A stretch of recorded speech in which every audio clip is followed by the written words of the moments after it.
하나님 말씀 나홈스 1장입니다.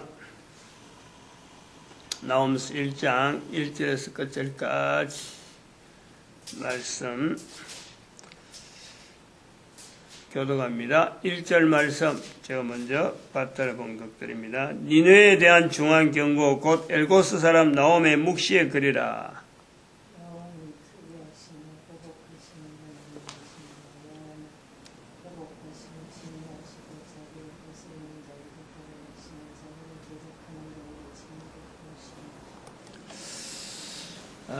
나홈스 1장을 지금 네 번째 지금 하고 있어요. 네 번째 하고 있는데 1장 15절에 있는 아름다운 소식을 보하고 화평을 전하는 자의 발이 산 위에 있도다. 이 말씀이 나홈스라고 하는 이 묵시스에 있는 거하고 그냥 선지서로서 이 동일한 문장이야. 성경은 나홈스에 있는 내용이니까 같은 건데 나홈스에 있는 묵시라고 하는 이 표현을 분명히 정하고 선정하고 이런 거하고 그냥 1장 1절에 있는 묵시의 글이라 했지만은 선지서로 묵시라는 글 자체를 묵살해버리고 선지서로 읽는 거하고는요 전혀 내용이 다르다는 거예요. 묵시라고 기록이 되어 있다 하는 이것 때문에 지금 2절에도 나오고 3절에도 나오고 좀 이렇게 앞부분에 있는 내용도 좀 언급을 해야 되는 그런 어떤 필요성을 느끼는데 하나님께서 이 성경을 남긴 것에 대해서 묵시서로서 남아있는 거하고 선지서로 보는 내용하고는요 앞에 묵시란 말이 있고 또 선지라는 말이 있고 만약에 그게 있다 하더라도 선지서로 있는 거로 있든지 간에 묵시서로 글로서 되어 있든지 간에 묵시로서 보는 시각 해석하려고 하는 시각하고 선지서로 해석하려고 하는 시각하고는 또 전혀 다르거든요.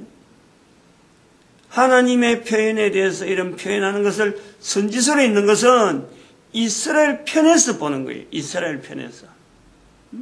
철저하게 이스라엘 편에서 이스라엘 사람으로서 나타냈던 또 이스라엘 사람들이 해야 될 일, 이렇게 해석하는 것이 선지서로 보는 해석하는 자세라. 그런데 묵시로 보는 것은 전혀 달라요. 요한계시록에서 우리가 훈련이 많이 되었는데 계시와 묵시는 같은 거래요. 묵시라는 것을 볼 때는 같은 나홈스 같은 경우도 묵시의 글이다 하고 여호와는 투기하시며 보복하신 하나님이다. 여호와는 노하기를 더디하신다. 그리고 자기를 거스른 자는 절대 용서하지 않는다. 결코 사지 않는다. 이렇게 하는 이 표현 자체는 누구를 겨냥하냐면은 온 인류를 나타낸단 말이에요. 전혀 달라요. 물론 전혀 다르다고는 지금 입장이지. 앞으로는 선지라고 하는 것도 다 그렇게 봐야 된다 라고 할 수 있는 것이 묵시로 보는 시각에서의 성경을 보는 묵시를 통해서 선지라고 하는 이 환경을 전 인류로 확장하려고 하는 거예요.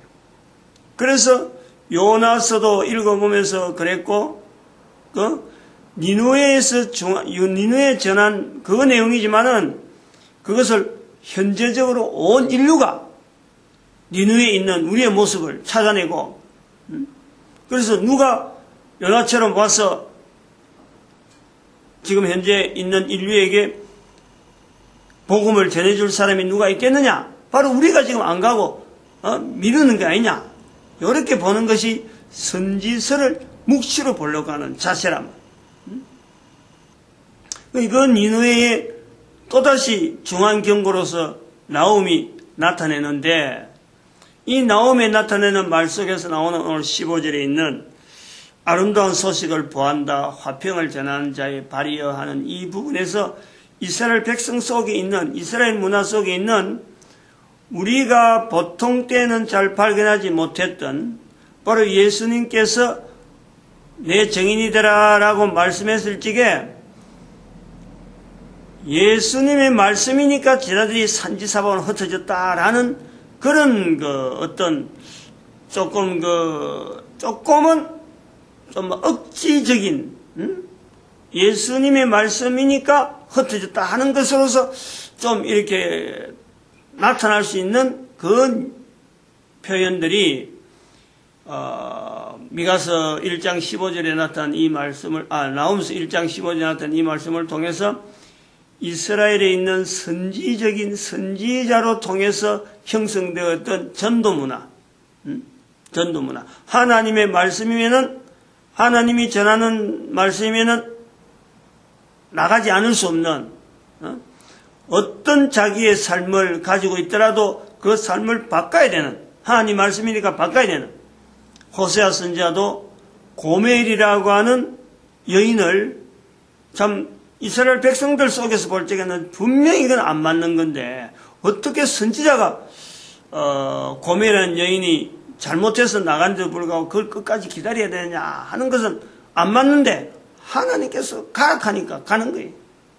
그러니까 이러한 것이 선지자를 통해서 이스라엘 백성들에게 보여주는 것은 아름다운 소식을 전하는 저들의 그 문화, 들으면은 가만히 있지 못하는 열왕기상에도 나타나는 그 문둥이, 성 밖에 있던 문둥이들, 뭐 오늘 죽을까 내일 죽을까 성하는 굶주려 있는데 자기들은 노획물을 가지고 있으니까 이 좋은 소식을 전하지 않으면 바로 우리가 하나님 앞에 벌 받는다. 하나님에 대한 믿음 자체가 전하는 것에서 형성되어 있는 이런 문화가 만들어지는 것이 이스라엘 문화다. 이런 이스라엘 문화에 우리 대한민국이 영향을 받았다라는 거예요. 언제부터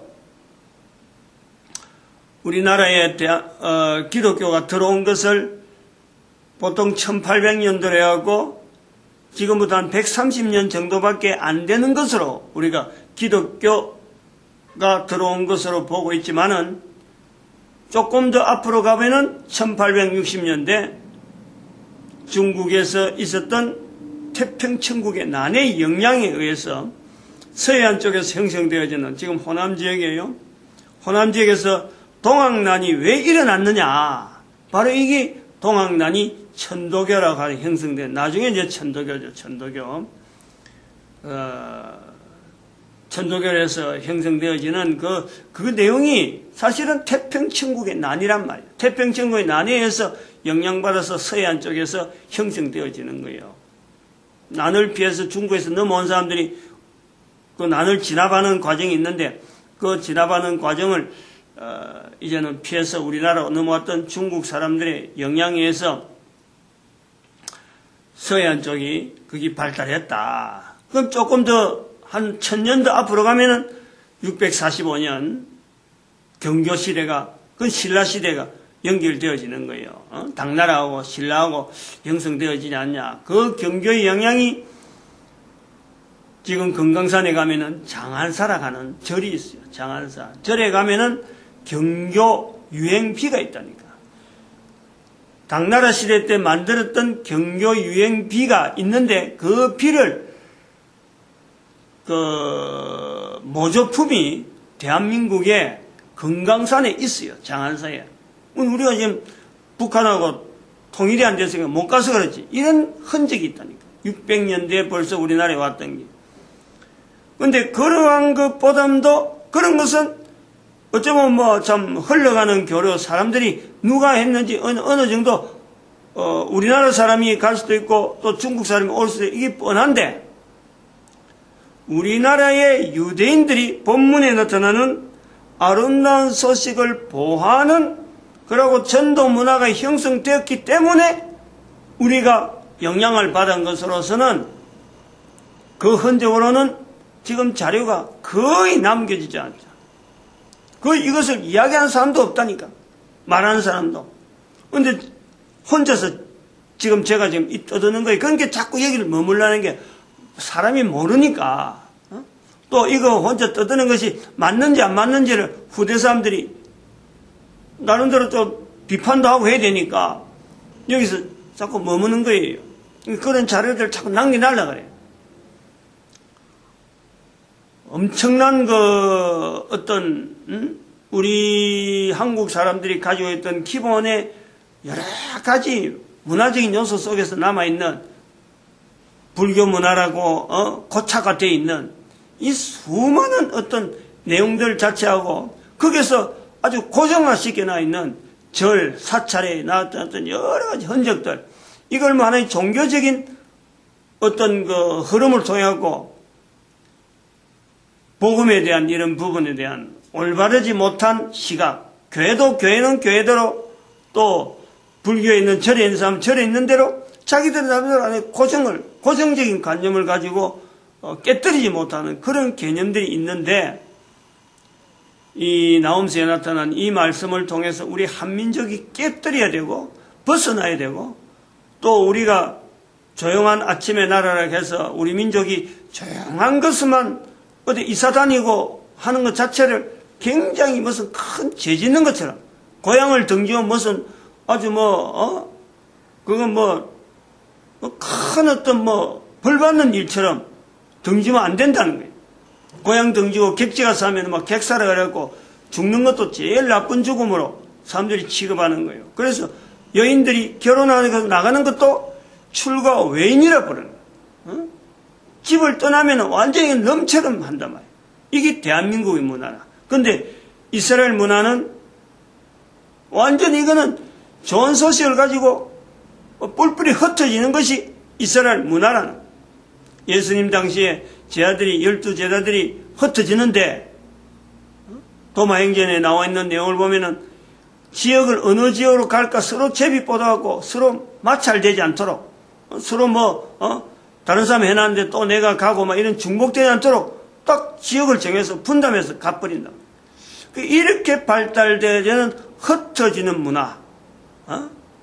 그러려면 자기들 가정이 어찌 되겠어요?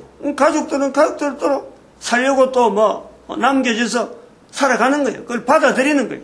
남자들 흩어져서 가버리고. 한국 사회에서는 이해하지 못하는 거예요.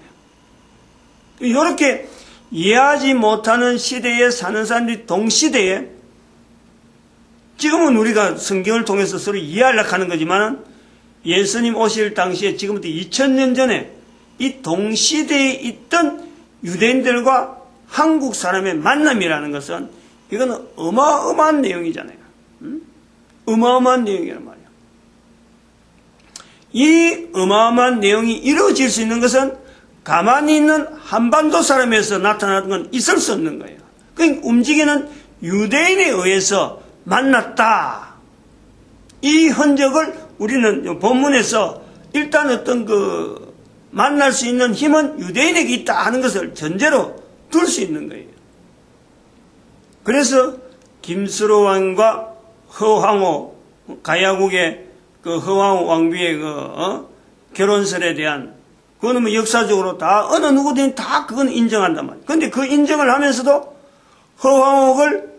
허황호 씨가 왕비가 어떤 사찰에 와서 고국에 있는 어머니를 기리다 해갖고 근처 가면 무슨 모사산가 엄마를 기린다 그래서 있는 이름을 따서 사찰이 있어요. 사찰.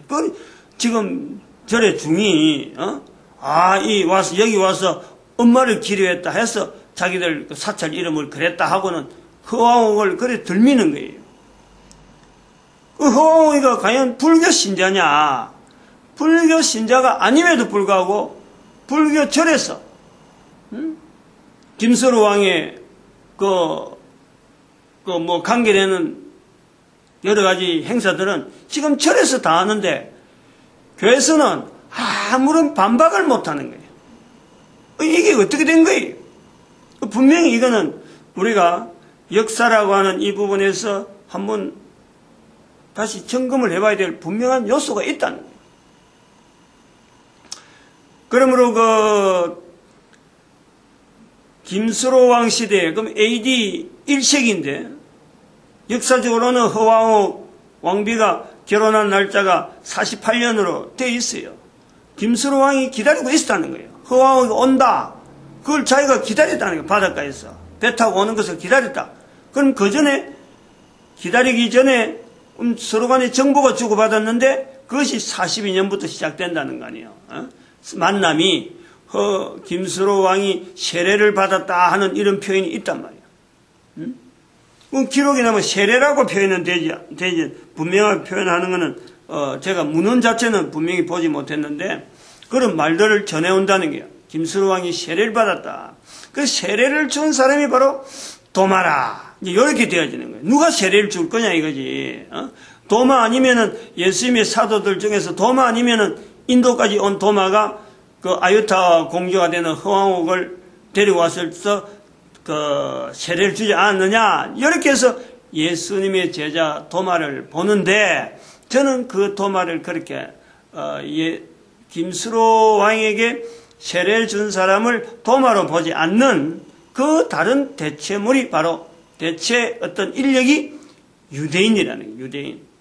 페르시아에서부터 인도로 내려와서 인도에서 미얀마를 거쳐서 그 보석이 많이 나는 상인들이 좋아하는 그쪽으로 해서 중국으로 넘어와서 중국의 보주라고 하는 이 오늘 본문하고 관계되는 보하고 하는 이 보의 보주라고 하는 널리 전한다 하는 뜻이 되어지는 거예요. 널리 계속해서 널리 넓게 멀리 이런 과정이 있는 게 보한다는 거예요. 그래서 그 보주라는 거는 고을주자니까 보주 전하는 사람들이 널리 전하는 사람들이 모여 있는 그런 마을이다. 분명히 되는 거예요. 억지적이지만 어떤 그런 뜻이 되어진단 말이에요. 그래서 거기서 상해까지 동쪽이니까 밀려왔었든지 어쨌든 간 이 사람들이 그런 어떤 교류가 되어지면서 상해에서 바로 넘어오는 것은 신라 물길이 있으니까 낙동강으로 넘어오는 물길이 있다 보니까 백길 따라서 걸로 들어오는 거예요. 그래서 이 내용이 제가 다른 문헌하고 좀 연결해 보면은 이런 게 있어요. 그럼 중국에 유대인이 있었느냐 하는 이 부분, 서양과 동양의 분명한 벽이 되어지는 이 중국은 서양하고 교류한 역사가 우리나라 청일전쟁 이후, 그리고 그보다 좀 앞서는 아편전쟁 이후, 여기에서만 되어진 거로 주로 알고 있는데, 유대인들이 거기서 산다. 이거는 굉장히 큰 이슈다. 그렇게 해서 이걸 추적하는 대한민국의 이런 여러 가지 또 관계된 사람들이 있고, 또 어떤 분이 김 무슨 목사님이라고 해서 중국에 있는 유대인들이 남아있는 지역에서 목회를 하는, 선교를 하는 목사님이 있더라고. 그래서 그 목사님이 나와서 대담하는 내용을 이렇게 듣고, 그 사람들이 중국에 사람들이 살고 있는 그 지역을 사진을 찍고 이랬는데, 이런 걸 방송을 해서 보내놨는데, 내가 보니까, 그 사람 이야기가 보니까, 거기에 있는 중국에 있는 유대인들은 자기가 있는 지역에는 7세기라고 하더라. 7세기. 그럼 7세기면 600몇 년인데,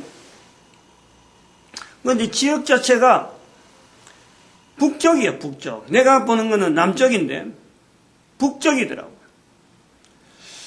그런데 북쪽인데, 사는 이야기가 거기에서 있는 사람들이 중국에서 주어지는 성을 가졌다는 거예요. 성을. 중국 정부가 그 유대인들에게 성을 주었다. 그 성을 20개인가 주었는데 현재 남아있는 성을 이야기하는데 내가 깜짝 놀란 거예요. 김씨, 석씨, 조씨라는 거예요. 그래갖고 우리나라 마치 주민등록 같은데 해갖고 그러니까 석씨, 조씨, 김씨 이렇게 나오면서 뒤에 나오는 게 유대라고 하죠. 유대. 한자로 유대라고 적어놨는 거예요. 본명이, 본적이 유대라 이래 적어놨는 거예요. 응? 그럼 우리 한번 생각을 해보자고. 성이라는 것은 본인이 일단 욕을 내야 되는 거예요. 응? 성은 전국에서 줬다는 것으로서 이래 돼 있지만은 본인이 욕을 내야 나는 어떤 성을 하겠다 해야지. 뭐 중국에서 뭐 아니면 성을 뭐 되면 제비뽑기 하듯이 뭐 주는 건 아니잖아요. 근데 김씨, 석씨, 조씨 요 이야기를 들어보면은 우리가 뭐 우리나라 사람이라면 누구든지 아니 김씨 같으면은 김수로왕, 김의 김씨가 제일 먼저 떠오르는 거고 석씨 같은 뭐예요? 신라 4대 왕이 석탈해잖아. 석탈해. 응? 신라의 왕이 석탈해. 신라에. 그럼 석씨가 있는 거예요. 그 신라 지역에 있는 거예요. 저 밑에 남쪽 지역에. 이런 내용들이 제가 이제 이렇게 나름대로 이제 분석해 볼 때는 1세기경에서 한반도로 거쳐서 넘어오는 상하이, 보주, 그 다음에 인도, 페르시아, 이런 형성되어지는 이 유대인들이 가지고 있는 유대인들의 노선이지, 유대인들의 노선. 그거 가지고 뭐 동서 비단길에 해서 수많은 길이 있어도 아무도 이 길에 대해서는 언급을 안 해요. 어디든지 언급을 안 해요. 이제 제가 이제 자꾸 이야기하는 거예요. 비단길이 아니고 이거는 유대인들만 유지하고 있던 이 노선이 있다. 요 노선은 유대인들만 통하는 노선이다. 그래서 이것을 페르시아에서 넘어오는 유대인들이 되다니까 페르시아부터 연결되어지는 유대인이 되다 보니까 페르시아라고 하는 이 용어들을 여기서 쓰고 있는 유대인들이 많이 쓰지 않았느냐. 그래서 지금 경주에 김해 지역에 유지하고 있는 페르시아 돌탑이라 하는 그것도 결국 유대인들이 가져왔기 때문에 남겨진 말로서 페르시아 돌탑으로 남아있지 않느냐 이야기하는 거예요. 아이고 또 지나버려. 어제도 이 시간 되니까 딱 마치겠습니다.